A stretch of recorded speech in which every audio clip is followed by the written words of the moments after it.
marchant avec McDonald's, tout d'un coup, il nous indique qu'on devrait arrêter puis garder le silence. Puis il nous pointe vers un fantôme qui est en train de jaser avec une personne solide. Là, on regarde de proche, puis on essaie de voir c'est qui, on essaie de voir les traits de cet individu, puis on réalise que, hey, on a vu cette face avant, c'est un personnage bien connu, assez populaire, puis on réalise que c'est un artiste de la Terre qui est quand même assez bien connu.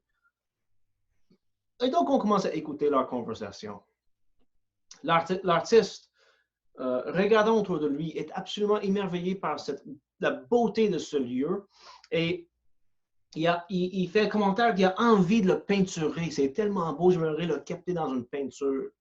Mais la personne solide lui réplique, je ne m'inquiéterai pas de ça pour l'instant, si j'étais toi.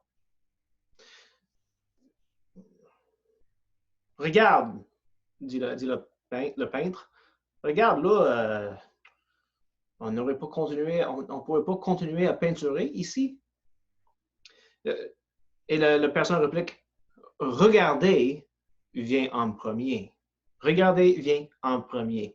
L'artiste est certain qu'il a déjà vu tout ce qu'il a besoin de voir pour faire ses peintures. Et ça mérite quelque chose qu'il devrait peinturer. Puis il lamente le fait qu'il a oublié ses outils de peinture dans la ville grise. Ça, c'est dommage, j'ai oublié tout ça.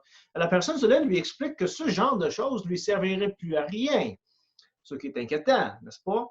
Il dit, mais la personne solide lui dit, mais quand tu faisais les peintures sur Terre, du moins au départ, c'était parce que tu avais vu, tu as eu un coup d'œil, une petite lumière, un rayon. Tu as vu un rayon dans les paysages terrestres, un petit coup d'œil du ciel. Le succès de vos peintures était dû au fait qu'ils permettaient aux autres d'avoir la même capacité d'avoir ce coup d'œil du ciel. Mais te voilà, en présence de la chose elle-même, la chose en soi. C'est d'ici venaient ces messages, c'est d'ici venaient ces petits rayons de lumière, ces petits coups d'œil. Ça ne te sert à rien donc de nous parler, de nous représenter la chose en soi, car on le voit devant nous. En fait, en réalité, on le voit mieux que toi. Il y a un élément intéressant dans ces petits commentaires. L'artiste est, d'un certain sens, en train de nous aider à voir une étincelle du réel. Il y a une petite rayon de l'éternel, de lumière en soi, de la beauté en soi, qui est vue par l'artiste, puis qui essaye de chercher à transmettre à travers son œuvre. Il cherche à faire ressortir le réel. Un peu comme si l'artiste voit mieux que tout le reste du monde, un petit rayon de soleil qui transperce les nuages sur une journée nuageux. Puis il le voit, puis il le peintre, il nous le pointe par sa peinture, par son œuvre d'art, pour nous faire dire, garde la lumière. Mais, ce que dit la personne solide, quand que les nuages sont partis, puis le soleil est en plein dans le ciel, en train de jeter son chaleur sur nous, on n'a pas besoin d'une image qui nous fait voir le soleil. On le voit. Et d'un certain sens, on peut dire, le soleil révèle la beauté pour nous. On est réchauffé par elle. On l'expérimente en soi, par nous-mêmes. On n'a pas besoin d'une peinture, une œuvre d'art pour nous le faire remarquer. Ici, au ciel, d'un certain sens, la personne solide est en train de dire, tu es devant le réel. Être, beauté, la lumière. Prends pas ton pinceau. Ouvre vos yeux. Regarde. Ouvre vos oreilles. Écoute. Entendre. Ouvre vos narines. Respirez, là. Ressentez cette belle odeur. Ouvre votre bouche et goûtez. D'un certain sens, c'est en train de dire, tu es devant la chose elle-même, prends tes mains, touche-la, ressens-la, Laisse-toi être immergé en elle et émerveillé par la beauté en soi. C'est ce qui t'appelait à tous les jours que tu vivais sur terre. Ça nous ramène à ce qu'il dit au départ. Regarder vient en premier. Comme pour dire, il faut que tu l'expérimentes, il faut que tu t'immerses en elle avant même de pouvoir penser à vouloir essayer de le représenter. Mais là, tu l'as devant toi, oublie le peinturé, regarde, ouvre vos yeux. Mais l'artiste, au lieu de s'émerveiller devant la beauté, il est inquiète, il lamente le fait qu'il ne semblerait pas avoir la place pour faire de l'art au ciel. C'est dommage, moi je veux faire de l'art. La personne se lui réplique, c'est pas ça que j'ai dit. C'est pas ça que j'ai dit. Je n'ai pas dit que tu pourrais pas faire de l'art. Quand tu as grandi pour devenir une personne solide, un chemin qu'on doit tout prendre, il y aurait des choses que tu verrais mieux que les autres, mais pas encore. En ce moment, tu dois t'occuper à voir. Venez, regardez. Il est sans fin. Venez et te nourrir. L'offre est que le peintre se nourrit maintenant de Dieu. Un peu comme dans l'Eucharistie, dans l'Église, qui est d'un sens un regard en arrière. Oui, c'est un rappel de ce qui est fait, mais qui est aussi un avant-goût du repas céleste. L'Eucharistie est, oui, un rappel, mais c'est aussi un avant-goût du repas divin qui va nous être offert. Et c'est ce qu'on voit ici dans cette invitation, venez et voir, venez et te nourrir. Venez et goûter Dieu pour apprendre à quel point qu'il est bon et comment il peut satisfaire vos désirs.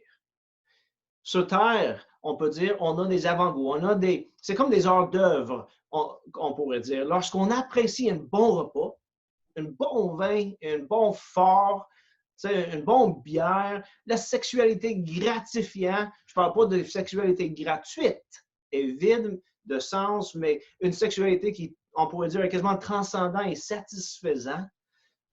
Lorsqu'on est transporté hors de soi-même par une œuvre d'art, une œuvre d'art, une pièce de musique, une peinture, lorsqu'on sort dehors puis on est émerveillé par un paysage magnifique, ce sont toutes des avant-goûts, des œuvres appétits, des hors d'œuvre. Mais la personne solide est en train de dire à l'artiste, là, les œuvres appétits, là, les hors d'œuvre, ça c'est terminé, ça c'est dépassé. Je t'invite à venir te nourrir avec le véritable repas. La chose en soi, ce dont tu désirais, du moins au départ, quand tu avais commencé à faire la peinture, tu le désirais, peut-être vers la fin, tu as perdu ce désir, mais là, ce que tu désirais, là, c'est là, viens te nourrir. La réponse du peintre devant une telle idée, c'est, on s'attendrait qu'il soit comme, ouh, réjoui, allons-y, let's go. C'est plutôt une réponse avec une voix terne, ouais, ça pourrait être bien. Ben, allez donc, viens. Mais c'est quand que je pourrais recommencer à peinturer? La personne solide rit et répondre, tu comprends pas. Si ce n'est qu'à cela que tu penses, tu ne pourrais jamais peinturer. Pourquoi? Et la réponse ici est intéressante. Car si le paysage t'intéresse seulement comme un objet à peinturer, alors tu n'apprendras jamais à vraiment voir le paysage. On pourrait dire ça d'une autre manière. Si les choses qui sont devant nous nous intéressent seulement comme des objets pour d'autres choses et pas comme la chose en soi, bien, on ne va jamais apprendre à vraiment apprécier cette chose. Et dans le contexte du ciel, il est en train de nous dire, si Dieu n'est qu'un outil pour quelque chose d'autre, si on est juste intéressé à ça pour voir comment on peut le représenter, bien, on a perdu l'émerveillement dans la chose elle-même. Ça a des sens qui sont intéressants au niveau théologique, ça a des sens au niveau de l'art. Au niveau de l'art, c'est très intéressant de penser à l'idée que le véritable artiste devrait être moins intéressé par la manière dont il va représenter qu'est-ce qu'il voit et devrait être plus intéressé par la chose elle-même qu'il voit, qu'il ressent. Mais là, il répond le peintre, n'est-ce pas ce qui intéresse le véritable peintre? N'est-ce pas le but d'un peintre de peinturer ce qu'il voit? Et la réponse d'une personne solide est non, pas du tout. Tu oublies. C'est pas comme ça que tu as commencé. La lumière elle-même était ton premier amour. Tu aimais la peinturer seulement comme un moyen pour parler au sujet, pour représenter la lumière. Ton œuvre d'art, ton art, n'était qu'une manière de représenter la beauté, la lumière, qui était ton premier amour. Oui, ça peut arriver qu'on commence à aimer les peintures, c'est-à-dire les médiums pour eux-mêmes, les outils, les méthodes, les médiums. Voilà la tentation malsaine de tous les artistes, de se détourner de la beauté, de la lumière, pour s'intéresser plus à leurs outils, leurs méthodes et leurs médiums. La chose en soi n'est plus importante, c'est la manière et ce avec quoi on la représente. Donc, aussitôt qu'on fait ça, on détourne de la beauté. Est-ce qu'on est réellement capable maintenant de la représenter? La personne solide continue. Chaque poète, musicien et artiste.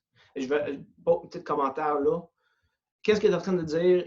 Son point, c'est que ce n'est pas juste les artistes ou les peintres. C'est que chaque artiste, peu importe la forme d'art qu'il fait, que ce soit des formes d'art comme une peinture, que ce soit le photographe, que ce soit un tatouage, que ce soit créer des boissons excellentes, le bière, le vin, ou whatever, que ce soit faire du tabac, que ce soit faire des arts plus corporels, que ce soit comme la danse ou des arts martiaux ou des choses de ce genre. Peu importe la forme de l'art, qu'est-ce qu'il dit s'applique à cet individu, à l'artiste. Donc, il dit chaque poète, chaque musicien et artiste, à moins d'être empêché par la grâce, est attiré loin de l'amour de la chose qu'il représente vers le fait de le représenter, jusqu'au point d'être tiré dans les profondeurs de l'enfer, où ils ne sont plus intéressés en Dieu du tout, mais seulement dans ce qu'ils peuvent dire à son égard, comment qu'ils peuvent le représenter. Ce n'est plus la chose qui attire leur attention, ce n'est pas le réel, ce n'est pas être, ce n'est pas le beau, ce n'est pas la lumière, ce n'est pas le bon qui les attire maintenant, ce n'est que leurs images qu'ils sont capables de créer. Et ils détournent leurs yeux de cette première amour, et leur deuxième amour les attire dans les profondeurs de l'enfer. Car il dit, il ne s'arrête pas à être intéressé juste dans le médium. Ça, c'est comme la première étape de cet détournage.